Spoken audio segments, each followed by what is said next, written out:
नमस्कार, जय जिजाऊ, जय शिवराय, जय शंभूराजे.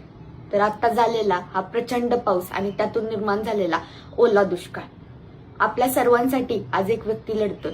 तो म्हणजे कोण? तर सरपंच मंगेश साबळे. गेले 6 ते 7 दिवस झालं उपोषणाला बसले.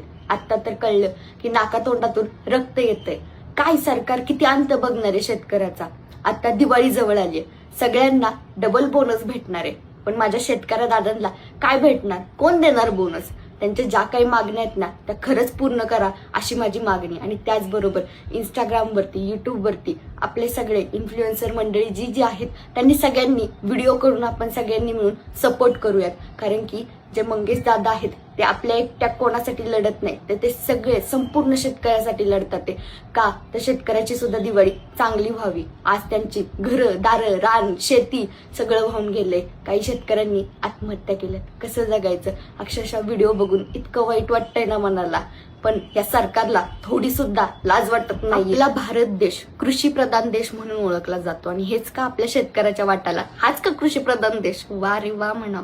आणि त्याचबरोबर मला हे म्हणायचंय की आपण सगळ्या गोष्टींचे म्हणजे ज्यांचे ज्यांचे वस्तू आहेत त्यांनी आपापला भाव ठरवायचा, पण शेतकऱ्याच्या मालाला शेतकऱ्यांनी कधीच हमी भाव ठरवायचा नाही. का बरं असं? का? शेतकऱ्यांनी काय केले? दिवस रात्र घाम गाळावा लागतो. पाहिले एकदा की माणसं सगळे गोळा व्हायला किती वेळ लागतो. आणि एवढीच विनंती आहे सरकारला की खरंच आता ओला दुष्काळ जाहीरच करा.